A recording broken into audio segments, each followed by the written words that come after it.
Guys, 12 weeks down at the National Personal Training Institute. 12 weeks out of 18. But before I get into the recap here, I wanted to say thank you real quick to Patrick at the National Personal Training Institute for sending me this shirt. Do you guys see this? That's right, but check out the back.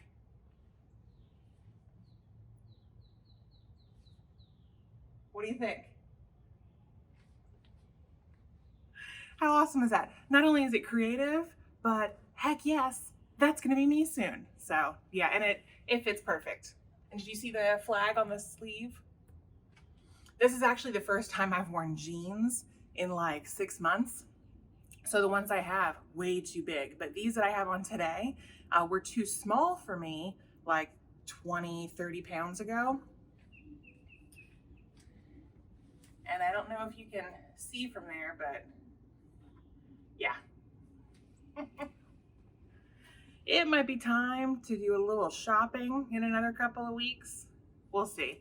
I'm constantly over here like pulling them up. So I'll edit all those out of the video. Week 12 wasn't crazy stressful for me. We're preparing for exams in both practical and theory class. But guys, I tell you, I had a heck of a week. Just trying to stay awake. My brain felt really foggy. I was tired all day. And I was worried that my burning both ends of the candle kind of schedule with school and work and other things was becoming a little too much. So I and I'll tell you what I did. I'm still trying to lose weight in between all this, but I realize with school, I'm actually gaining muscle and losing fat, so I'm not changing a lot on the scale, even though my circumference measurements are changing. But in order to like lose a little more weight, I did something so bad. And I know better, especially after taking that nutrition class. I lowered my calories down. And when I say down, we're talking like right around 1,000 calories a day. And I'm working out every day. What in the world was I thinking? And I think I sent my body into like a catabolic state where it thought it had to preserve all of the fat cells that I have right now instead of burning them off because it thought I was starving myself. So even though I was under my caloric intake every day and I was working out still every day, I gained 1.5 pounds, I think, for my weight loss or my weigh-in today, or 1.2 pounds. Either way, what the crap. So yeah, I need to switch things around. I need to start eating a little bit of breakfast with some protein. Definitely add some carbs after my workout so that I'm in an anabolic state, if that makes sense. But anyhow, let me get back to practical class. We have an exam coming up either next Wednesday, Thursday, or Friday, and I'm hoping I'm one of the first to go because you know how I hate waiting.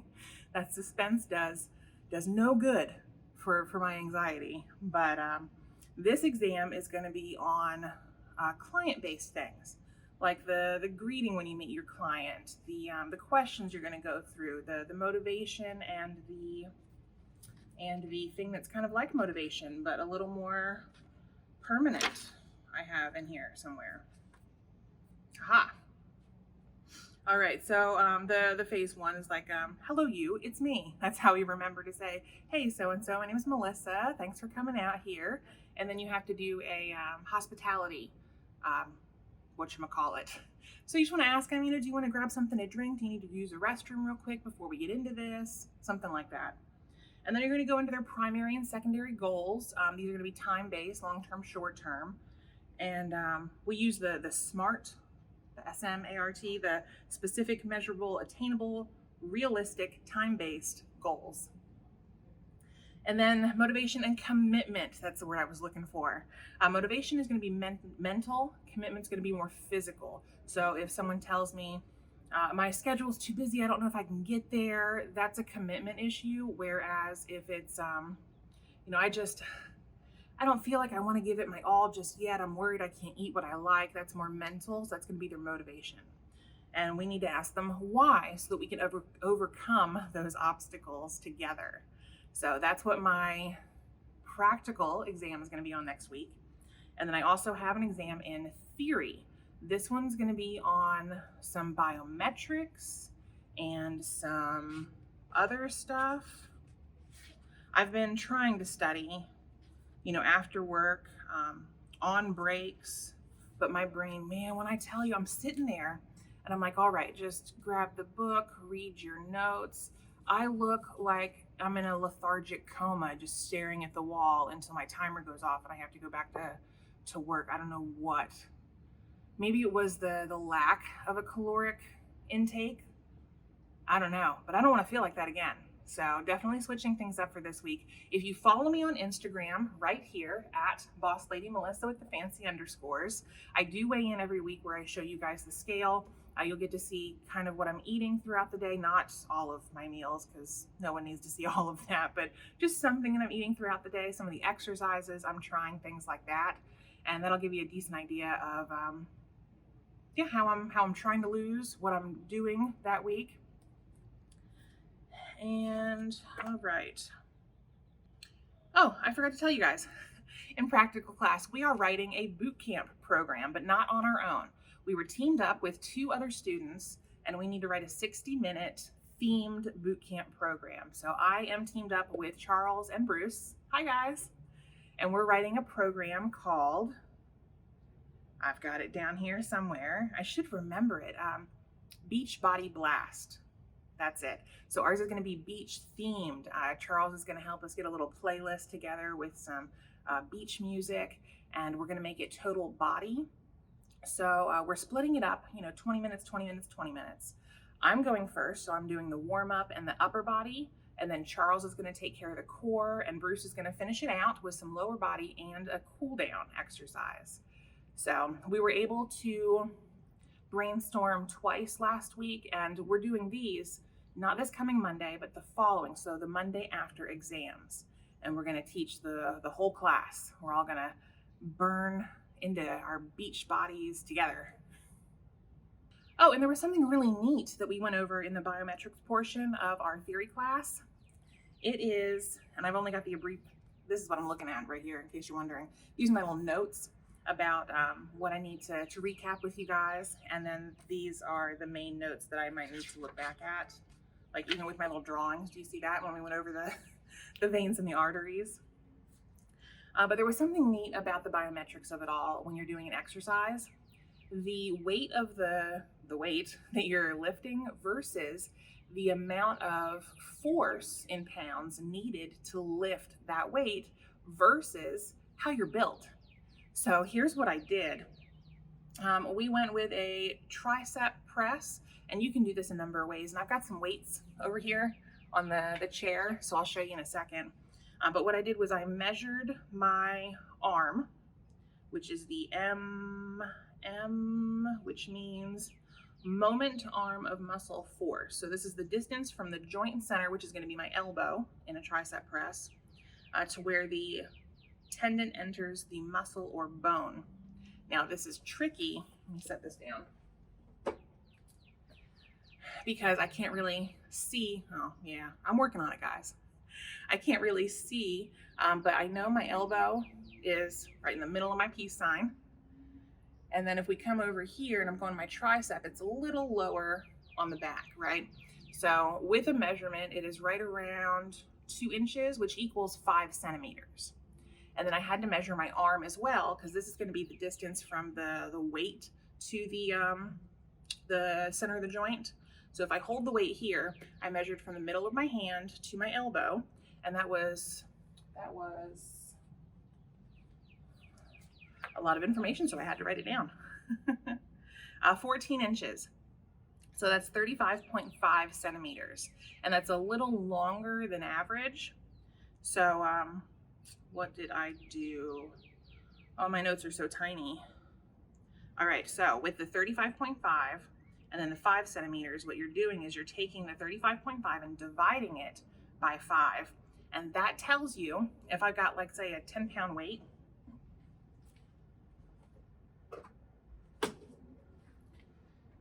right, so 10-pound weight, and actually a tricep press, if I bend this way and I press out, that's one way of doing a tricep press. So 10 pounds, but you divide those two, it comes to 7.1.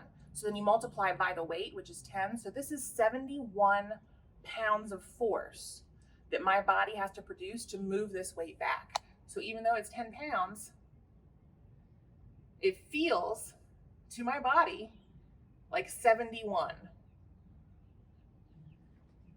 So there's that.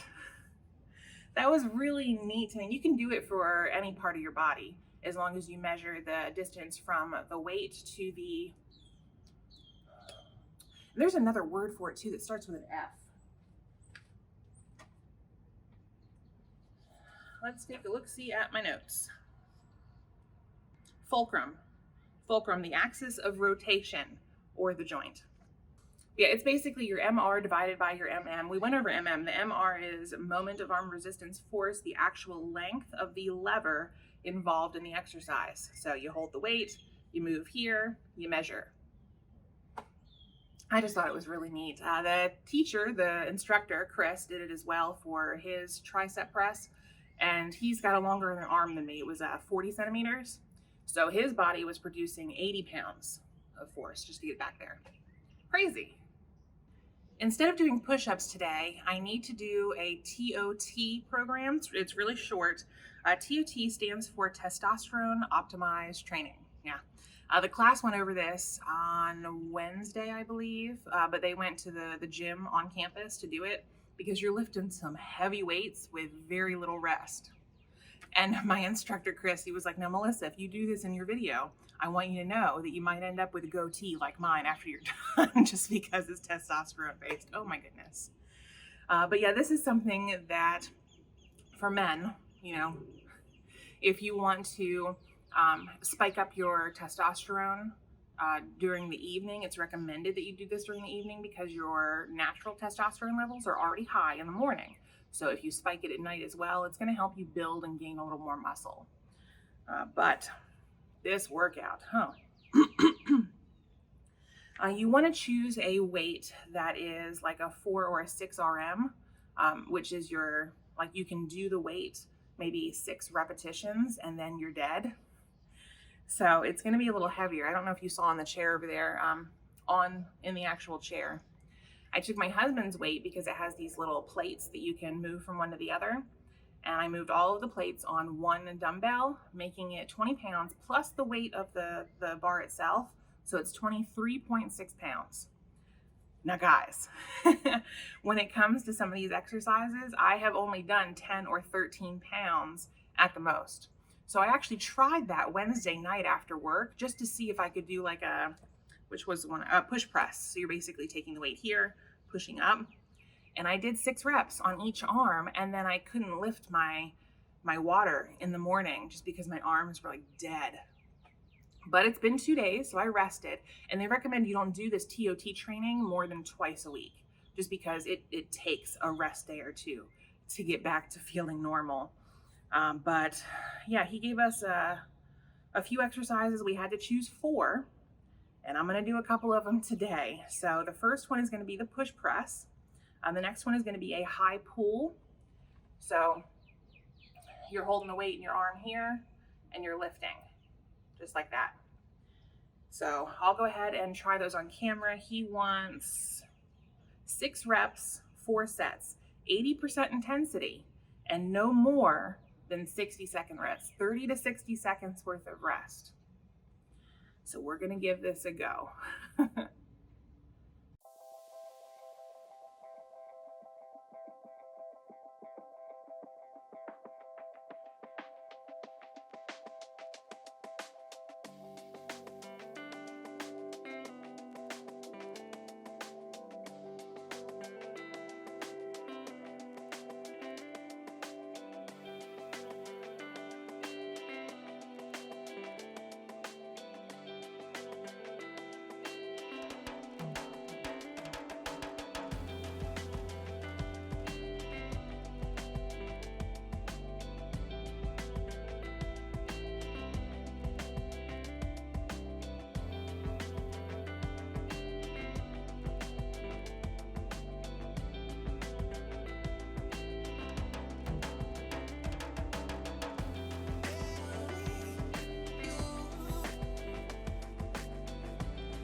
That was a workout. Did you see me sweating?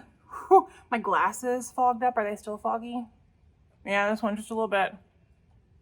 Yeah, so you're not really moving, but man, you are working out. Oh my goodness.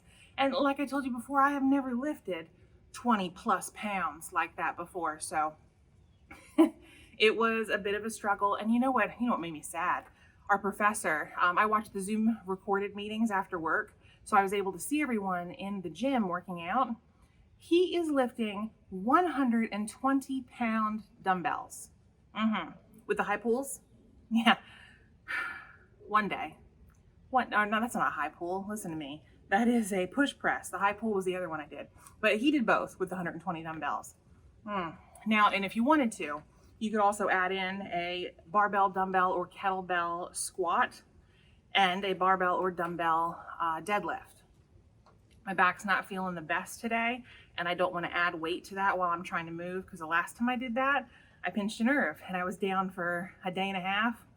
Now, so that was the other part of the testosterone optimized training. So if you're looking to do something like that, those are the exercises you would do. Just make sure that you're not choosing just your 1 RM, but not something that you can do over and over and over. Like my 5-pound weights, there's no way that I would get that TOT benefit from using something that doesn't feel uber heavy to me. So the 20 pounders or the 23.6 pounders, they did the trick, and no goatee. So I'm okay. Oh goodness.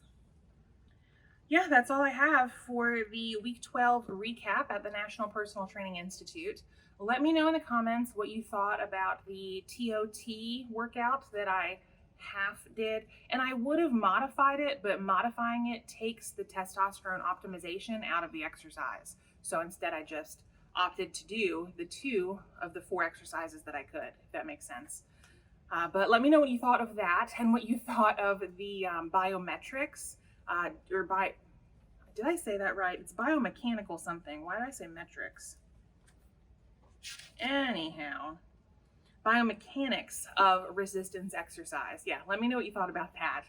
And if you have any tips or little tricks for me to get about 5.5, 6 hours of sleep. I'm getting about 6 hours average on the days that I work and go to school. So I can't change that because my schedule is pretty tight as it is. But if you have any tricks for me to not be all foggy brained during the day, for me to have a little more energy, let me know. I did just order a post workout from First Form. If you want to check that out, I'll put a link in the description below for that as well. But it's got those carbs that I'm going to need after my workout to help keep my energy levels high and to help build or replace the insulin and turn it into the glucose that I need. After a workout, it's not protein. It is not protein that you need, even though it won't hurt to take some, but you need a little bit of carbs. So I'm going to change that in my diet as well. But yeah, I'm feeling better today than I have all week. And I'm sorry that I have not been more active on YouTube, guys. I am planning to be. I mean, after graduation's over, expect like 3-4 videos a week from me. But until then, I want to make sure that my grades don't drop. You know, I had that B on my last exam. I'm aiming for A's. This test coming up, both of them are a little difficult. So I want to make sure I ace those. And then graduation is right around the corner. So I'm getting there. Thank you for all of your love and your support and your compliments. When I log onto YouTube and I'm like, oh, new comments, let me check them out. You guys just brighten my day. So thank you so much for those.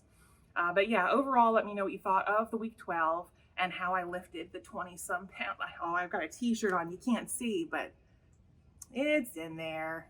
It's in there.